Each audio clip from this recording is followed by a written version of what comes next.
मैं हूं रूपा पंडित।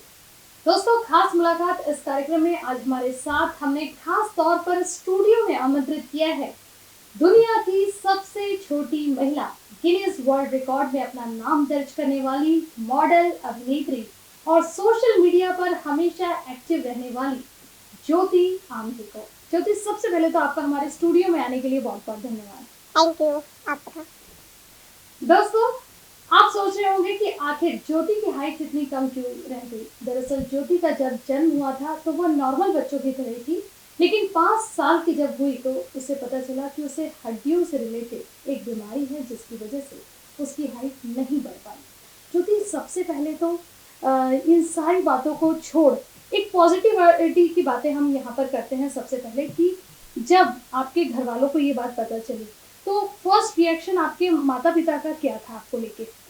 मुझे तो इतना याद नहीं है कि मम्मी पापा का रिएक्शन क्या था, और लेकिन मुझे इतना पता था कि मैं नॉर्मल बच्चों से अलग हूँ। मैं नॉर्मल बच्चों से मतलब ज़्यादा उनके साथ खेल कूद नहीं सकती हूँ, क्योंकि मैं इतनी नाजुक हूँ, अभी भी हूँ, कि मुझे धक्का भी लग जाता है तो मैं गिर जाती हूँ और जल्दी फ्रैक्चर हो जाता है मुझे। साल 2011 में इनका नाम वर्ल्ड रिकॉर्ड में शामिल हुआ और इनकी हाइट 2 फीट 3 इंच दर्ज की गई। हाइट नहीं बढ़ने का कारण एक जेनेरिक डिसऑर्डर भी था। आपको बता दें कि साल 2009 की डॉक्यूमेंट्री बॉडी शॉप में भी वह नजर आई। साल 2006 में Indian reality show big boss season 6 में भी वो नजर आई। यदि आपका बिग बॉस का सफर कैसा रहा, हमारे दर्शकों की तरफ से खास क्वेश्चन था ये। मेरा बिग बॉस का सफ़र बहुत अच्छा था, और क्योंकि खासकर उसमें बिग बॉस 6 में मेरे favourite actor Salman Khan host है, तो मैं उनसे मिली भी और उनसे बहुत सारी बात की, मैंने मस्ती भी की। मुझे बहुत अच्छा लगा, और मैं बिग बॉस 6 में एक हफ्ते थी, तो मुझे बहुत ही मज़ा आया। इसमें आपके जो साथी कंटेस्टेंट थे उनमें सबसे अच्छा पार्टनर कौन लगा आपको?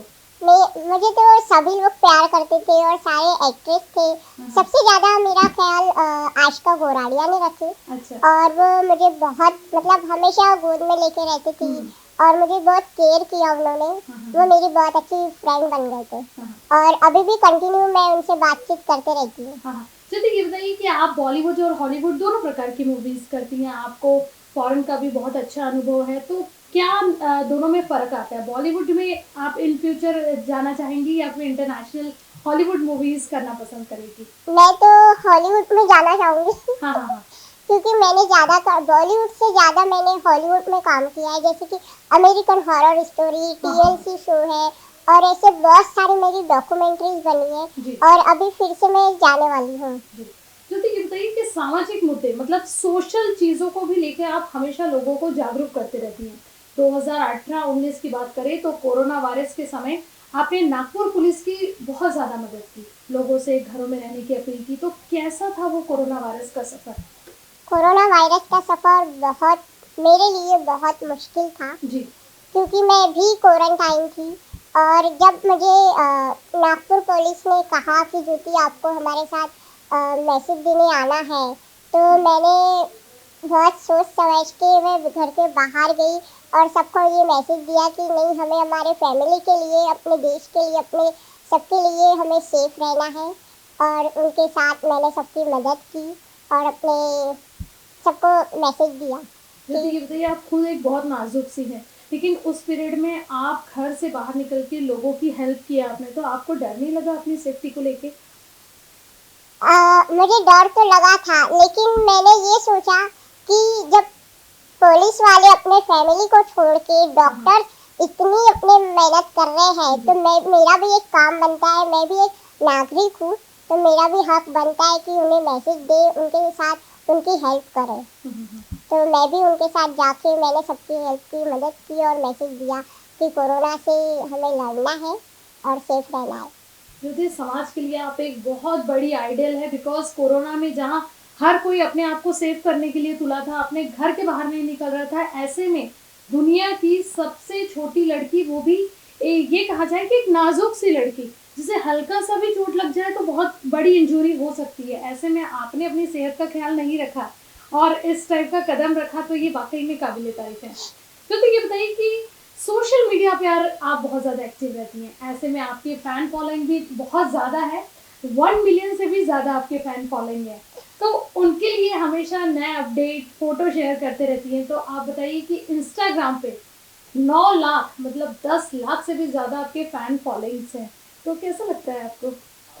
मेरे इतने सारे फैन फॉलोइंग है तो मुझे बहुत अच्छा लगता है।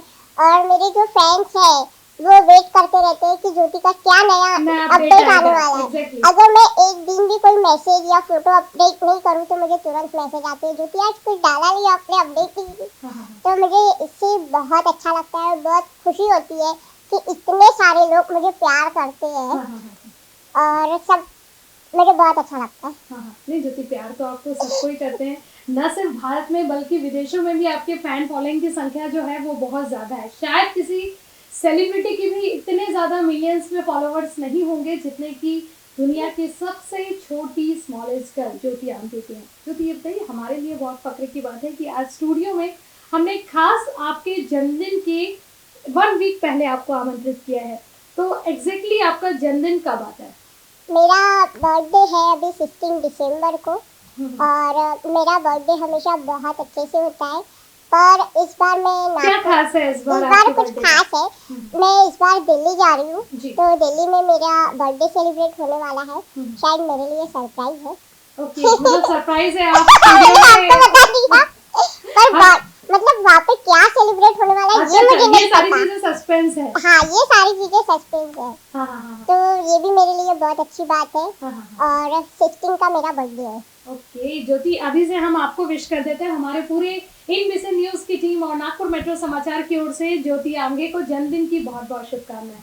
ज्योति, थैंक यू। अगला क्वेश्चन मेरा ये होगा कि ऐसे बहुत से लोग हैं जिनके माँ बाप अगर बच्चों को किसी भी प्रकार के डिसऑर्डर हो जाए, न सिर्फ हाइट की बल्कि बहुत सारी चीज़ें होती हैं जो बॉडी से रिलेटेड होती हैं, बच्चा एबनॉर्मल होता है, तो उनके साथ बिहेवियर अच्छा नहीं करते, या तो उनको अनाथ आश्रम में छोड़ दिए जाते हैं या फिर कुछ ना कुछ उनके साथ गलत होता है, तो ऐसे लोगों को आप क्या मैसेज देना चाहेंगे? मैं ऐसे पेरेंट्स को ये कहना चाहूँगी कि उसमें मतलब मैं एक मेरे ऊपर से ही बताना जी चाहूँगी बिल्कुल बिल्कुल, मैम कि ने सुना है। मैं सबको यही कहना चाहूँगी कि हमारी गलती तो नहीं होती है, ये तो बिल्कुल मतलब भगवान के ही हाथ में होता है कि किसे कैसे बनाना है। तो हम ये नहीं कर सकते कि उसके साथ कैसे व्यवहार रखना है या कैसे रहना है। तो ये हमें ये सोच के उसे हिम्मत देना चाहिए।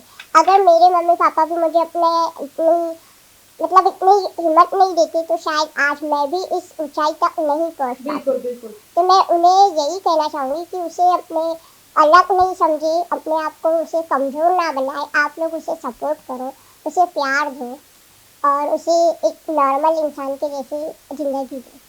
जैसे ज्योति आपके बारे में सुना जाता है कि आपके माता पिता ने आपको आगे बढ़ाने में बहुत मदद की, मतलब आपको एक स्पेशल चाइल्ड के तौर पे कभी भी ट्रीटमेंट नहीं दिया, जैसे बाकी के बच्चे हैं वैसे ही आपको भी एक ट्रीटमेंट दिया। ऐसा नहीं कि मेरी बच्ची को स्पेशल है तो उसको स्पेशल तरीके से वो करना है, उनमें कोई घमंड नहीं, कुछ नहीं। तो ऐसे पेरेंट्स भगवान करे सभी को मिले, लेकिन क्या आपको लगता है कि जब इस टाइप के बच्चे होते हैं तो इसमें पेरेंट्स की भी एक भूमिका बहुत बहुत बड़ा रोल कॉल होता है? मुझे तो लगता है कि ऐसे पेरेंट्स जैसे मेरे मम्मी पापा हैं जी। वैसे बहुत कम होते होंगे। मैं ऐसा नहीं कहना चाहूँगी कि मम्मी पापा अच्छे नहीं होते, लेकिन जो मेरे मम्मी पापा हैं मैं वैसे ही आप सबके मम्मी पापा को भी कहना चाहूँगी कि आप भी अपने बच्चों को प्यार दें और उन्हें ऐसे नॉर्मल तरीके से अपनी लाइफ जीने दें, उन्हें अलग ना समझें। लेकिन अगर मैं मेरे मम्मी पापा मुझे अलग समझते तो शायद मुझे भी पता नहीं क्या होता। शायद मैं आज इतनी बड़ी आज सेलिब्रिटी शायद भी नहीं इतनी बड़ी होती। सेलिब्रिटी नहीं होती। बिल्कुल। जैसे ये तो थी अपनी अब तक की जर्नी के बारे में और सोशल चीज़ों से रिलेटेड। मैं पूछना चाहूँगी, क्या इन फ्यूचर अगर आपको किसी पद पे डाल दिया जाता है, पॉलिटिकल पार्टी की बात कर रही हूँ, तो आप किस पार्टी को फॉलो करेगी और क्यों? मैंने तो ऐसा कभी नहीं सोचा कि मैं पॉलिटिक्स में जाऊंगी। हाँ हाँ। और फिर भी आपको अगर मौका दे दिया जाए, आप एक दिन के देश के पीएम या फिर सीएम बन जाए, तो आप सबसे बड़ा इस देश में क्या बदलना चाहेंगे? क्या चीज़ है जो आपको ऐसा लगता है कि ये चीज़ चेंज होनी चाहिए? ये आपने मेरे लिए बहुत मुश्किल सवाल पूछ लिया। लेकिन ज्योति आपको बहुत से लोग फॉलो करते हैं, तो बेटी बचाओ बेटी पढ़ाओ का लोग नारा तो देते हैं, मैं ऐसी ये बहुत सारी चीजें होती है, अगर लेकिन आप मुझे करते नहीं। कुछ करना होगा हाँ। तो मैं सबसे पहले बेटियों की सुरक्षा के लिए कुछ सुरक्षा के करूंगी। लिए, मतलब बेटी बचाओ बेटी पढ़ाओ तो हर कोई करता है, लेकिन बेटी और बच्चे होने के बाद सुरक्षा के ऊपर कोई कुछ नहीं बोलता है। तो ये बहुत अच्छी बात है अपने में कि अगर आपको एक दिन के लिए कोई बड़ा पद मिल जाए तो आप बेटियों की सुरक्षा के लिए मतलब फोकस करेंगी। ये बहुत अच्छी बात है। ज्योति ये बताइए आगे का प्लान क्या है? वैसे तो सारी चीजें आपकी सस्पेंस होती है, सीक्रेट होती है, लेकिन आने वाले दिनों में आप और क्या क्या करना चाहेंगे? आने वाले दिनों में मेरे बहुत सारे शोज आने वाले हैं, वो आपके लिए सरप्राइज है, अभी नहीं बताऊंगी। मैं इंडिया के बाहर भी जाने वाली हूँ क्योंकि मेरे शो आने वाले हैं और वो भी आपके इंडिया के बाहर ही मेरे शो है, तो वो सरप्राइज है, अभी नहीं बताना चाहूँगी मैं। ज्योति ये बताइए कि इंडियन कल्चर से ज़्यादा आपको वेस्टर्न कल्चर अट्रैक्ट करते हैं? मैं सारे कल्चर एक्सेप्ट करती हूँ और मुझे बहुत अच्छा लगता है सारे कल्चर में रहना, पर मुझे ज़्यादातर वेस्टर्न अच्छा लगता है। वेस्टर्न अच्छा लगता है। रिस्पॉन्स कहाँ ज़्यादा अच्छा मिलता है, इंडिया में या फिर फॉरेन में? इंडिया और फॉरेन में तो बहुत फर्क है, हाँ। लेकिन मुझे प्यार तो हर जगह पे मिलता है। बिल्कुल, बिल्कुल। इंडिया में भी मुझे इतना ही प्यार देती है जितना बाहर मुझे प्यार देती है, बिल्कुल पर मुझे ज़्यादातर बाहर रिस्पेक्ट मतलब ज़्यादा मिलता है। ज़्यादा मिलता है। हाँ। ज्योति थोड़ा सा चंद शब्दों में नागपुर के लिए कुछ बताइए।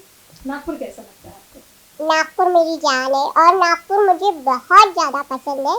नागपुर से जब मैं जाती हूँ तो थोड़ा सा दुख भी होता है, अच्छा नहीं लगता है, और नागपुर सिटी मुझे बहुत अच्छी लगती है। मैं जब भी कहीं से घूम के आती हूँ तो मुझे ऐसा लगता है कि मैं नागपुर ही जाऊँ। ज्योति अगर अभी नागपुर की बात करें तो हाल ही में मोदी जी आए थे, समृद्धि एक्सप्रेस का उन्होंने उद्घाटन किया है, तो अब नागपुर जो है पूरे वर्ल्ड में जो है फेमस होने जा रहा है, और फेमस होने के अब एक और कारण उसमें ऐड हो गया है, ज्योति आमगे नागपुर की है, उस पर से एक समृद्धि एक्सप्रेस का जो निर्माण है वो नागपुर में हो गया है। तो कैसा लग रहा है कॉम्बिनेशन? जो नागपुर में हमारे मोदी जी आए हैं, उसके वजह भी मुझे बहुत खुशी हुई कि हमारे नागपुर में मोदी जी आए, और समृद्धि एक्सप्रेस की वजह से भी हमारा नागपुर फेमस हो गया है। और मुझे ये बहुत अच्छा लग रहा है ये कॉम्बिनेशन कि नागपुर की वजह ज्योति की वजह से भी फेमस है, और हमारे इतने अच्छे काम हो रहे हैं, इतना बड़ा एक्सप्रेस वो बना है, नागपुर में मेट्रो का काम बहुत तेज गति से हुआ है, तो ये बहुत अच्छी बात है और बहुत खुशी की बात है। ज्योति हमने सुना है कि दुनिया के सारे अजूबे जो हैं, अजूबे बोलो या फिर जो सेलिब्रिटी है, बहुत फेमस लोग होते हैं, तो इन लोगों का जो इटली में एक सेमिनार हुआ था जहां पर गिनीज वर्ल्ड रिकॉर्ड में अपना नाम दर्ज कराने वाले हर प्रकार के प्रतिभागी उपस्थित थे, जहां आपको भी आमंत्रित किया गया था। ऐसे में आप दुनिया के सबसे लंबे व्यक्ति से मिले थे, तो कैसा एक्सपीरियंस रहा था आपका? सब लोग मतलब जब मैं सबसे टॉलेस्ट मैन से मिली जी। तो मैं उन्हें देख के शॉक हो गई थी कि कोई मतलब सब लोग मुझे देख के शॉक होते थे, मैं उन्हें देख के शॉक हो गई थी। उनका नाम सुल्तान कोसेन है। हाँ, वो कहाँ से थे? वो टर्की से है। अच्छा। और वो मेरे बहुत अच्छे फ्रेंड है। और जब मैं नीचे खड़ी थी, मैं उनको ऐसे देख रही थी तो मुझे बहुत अच्छा लग रहा था। और मैं मतलब समझ नहीं आ रहा था कि मतलब दुनिया में भी बहुत सारे लोग हैं अलग, मेरे से भी अलग लोग हैं, तो मुझे बहुत ही ज्यादा खुशी हुई उनसे मिलके और बहुत मजा आया। मतलब लोग सारी दुनिया आपको देखने के लिए तरसती है और आपने उनको देखा और मैंने उनको देखा, तो एक अलग सा कॉम्बिनेशन बन रहा था। और किस टाइप के लोग आए थे और कैसा रहा आपका वहाँ का एक्सपीरियंस? गिनीज वर्ल्ड रिकॉर्ड में तो बहुत सारे अलग अलग लोग होते हैं, किसी के नाखून बड़े होते हैं, किसी के बाल बड़े होते हैं। तो ये सारे रिकॉर्ड होल्डर्स मिलके मुझे बहुत खुशी होती है और बहुत अच्छा लगता है। गिनीज वर्ल्ड रिकॉर्ड के शो में जाके मुझे बहुत मजा आती है। मैं इटली में जब जाती हूँ तो मैं गिनीज के शो में होस्टिंग भी करती हूँ। अच्छा। कितने कितने सालों में होता है ये? जब भी नया कुछ आता है, जब भी नए रिकॉर्ड बनते हैं, तो शो आते हैं। अच्छा, जब भी कोई नया रिकॉर्ड बनता है उस टाइम आपको जाना पड़ता है। हाँ। ज्योति अभी मौका मिला अगर नागपुर में किसी डिपार्टमेंट में काम करने का, फॉर एग्जांपल पुलिस डिपार्टमेंट या फिर एनएमसी या एनआईटी कहीं पर भी, तो आप फर्स्ट प्रेफरेंस किसे देंगी? मुझे मैं नौकरी तो नहीं करना चाहूंगी, हाँ। कभी भी नहीं, क्योंकि मुझे आजादी पसंद है। ओके, मैं किसी के अंडर में काम नहीं करना मतलब पसंद किसी करती बंधन में हूँ। बन के बंधन में नहीं है रहना आपको। चाहती हूँ आपको एक बॉस बन के रहना है। हाँ, मैं अपनी लाइफ अपनी मर्जी से जीना चाहती हूँ। क्या बात है, हाँ, मुझे बस अपनी फैमिली चाहिए, उसके हाँ। अलावा कोई भी नहीं।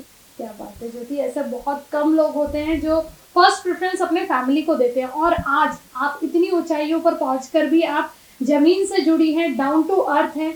आर्थिक परिस्थिति भी जो है बहुत ज़्यादा अच्छी नहीं थी, फिर भी आपके माँ बाप ने आपको कभी इस चीज़ का रियलाइज नहीं करवाया, और वो सारी सुविधाएं दी हैं जिसकी आप हकदार थी। ये अपने आप में बहुत बड़ी बात है। दोस्तों, इन डिसीजन की खास मुलाकात इस कार्यक्रम में आज हमारे साथ सेलिब्रिटी गेस्ट, मॉडल, अभिनेत्री और फेमस, पूरी दुनिया भर में फेमस हो चुकी सेलिब्रिटी ज्योति आमगे प्रमुख रूप से उपस्थित थी। ज्योति, एक बार फिर आपका हमारे स्टूडियो में आने के लिए बहुत बहुत धन्यवाद। Thank you. दोस्तों, इंडिसन की खास मुलाकात में मेरे साथ फिलहाल के लिए इतना ही। बाकी खबरों के लिए आप देखते रहिए इंडिसन न्यूज।